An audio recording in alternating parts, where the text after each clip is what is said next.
তার আগে আমাদের সাথে প্রধান উপদেষ্টার বৈঠক করতে হবে। আমাদের দীর্ঘ আন্দোলন রাজনৈতিক ক্ষতিপূরণ ও সম্মান পূর্ণ প্রতিষ্ঠান চাই।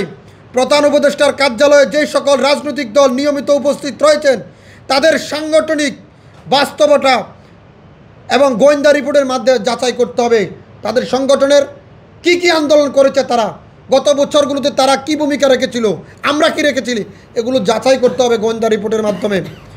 আমরা অনেক ধৈর্য ধরেছি, আর ধৈর্যের ধারণ সময় নেই। দেওয়ালে আমাদের ফিট থেকে গেছে, প্রয়োজনে আবারও রাজপথে আমরা নামব, নিজেদের অধিকার আদায় করে ঘরে ফিরব। জনতার অধিকার পার্টি কখনো বিতু নয়, হবেও না। আমরা সবসময় সত্য, ন্যায়, গণতন্ত্রের পক্ষে ছিলাম। আজ সারা দেশে সংস্কারের কথা বলে যারা নিজেরাই অস্বীকৃত চর্চা প্রতিচ্ছবি, ছায়া সংসদে বসে চা খেয়ে গল্প করে রাজনীতি হয়, তা দেশের কোনো পরিবর্তন আনতে পারে না। দেশ জুড়ে চলছে চাঁদাবাজি, সন্ত্রাস, বৈষম্য, অস্থিরতা। আমরা আর অপেক্ষা করব না। দেওয়ালে ফিট থেকে গেছে, আমাদের ধৈর্যের বাঁধ ভেঙে গেছে। আজ যখন আন্দোলনের নতুন ধারা গড়ার কথা হচ্ছে, আমরা দেখি যারা ত্যাগ করেনি, রাজপথে ছিল না, তাদের সঙ্গে বৈঠক হয়। আর যারা জীবন দিয়ে মাঠ চাঙ্গা রেখেছে, জেল কেটেছে, তাদের ডাকার প্রয়োজন মনে করে না প্রধান উপদেষ্টা।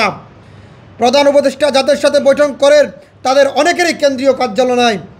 তাহলে আমাদের মতন দল যারা জীবন দিয়ে চোখের পানি ঢেলে আন্দোলন চালিয়ে গেছেন কেন উপেক্ষিত? বিএনপির কিছু সিনিয়র দায়িত্বশীল নেতার আচার-আচরণ আমাদের জন্য চরম বেদনাদায়ক। তারা আমাদের দলকে তুচ্ছ তাচ্ছিল্য করেন, কথা বলার সুযোগ পর্যন্ত দেন না। এটা শুধু রাজনৈতিক অপমান নয়, এটা আমাদের রক্তের সাথে বিশ্বাসঘাতকতা করেছে। পরিশেষে শুধু আমি এতটুকু বলবো যে আমরা যে কষ্ট করেছি, পরিশ্রম করেছি, প্রত্যেকটি রাজনৈতিক দল, সামাজিক দল এবং বাংলাদেশের তৃণমূল পর্যায়ে বিএনপি বলেন, জামাত বলেন বা অন্যান্য রাজনৈতিক দলের নেতৃবৃন্দ বলেন, যারাই আন্দোলন সংগ্রামের সাথে সক্রিয় ভূমিকা পালন করেছে, তারা যারাই দায়িত্বশীল ভূমিকা পালন করেছে, জেল, জুলুম, হামলা মামলা স্বীকার করেছে, একজনের রক্তের সাথেও যদি বেইমানি করা হয়, এই বাংলাদেশে নির্বাচন করে সরকার গঠন করা হবে, কিন্তু সেই সরকার হয়তো বেশি দিন টিকবেন না। কারণ এই কারণে টিকবে না, শেখ হাসিনা গত 17 বছর আন্দোলন সংগ্রাম করে আমরা তাকে হটাতে পারিনি। আল্লাহর গজব এমনভাবে পড়েছে যেটা কেউ কখনো প্রত্যাশা করেনি। আমি পরিশেষে বলবো আপনাদেরকে, এই শেখ হাসিনার আমলটাই কেন জানো ভালো মনে হচ্ছিল, কেন জানি আমার কাছে ভালো মনে হচ্ছিল। আজকের যে রাহাজানি, খুন খারাপি, যে মহল্লা, তিনিই তো ভালো ছিলেন, কারণ তিনি হয়তো চলে গেছেন, তার সকল নেতাকর্মীদেরকে কেউ না কেউ আশ্রয় পস্ত্র দিয়ে রেখেছেন, তাহলে তাকেও তো আশ্রয় দেওয়া দরকার।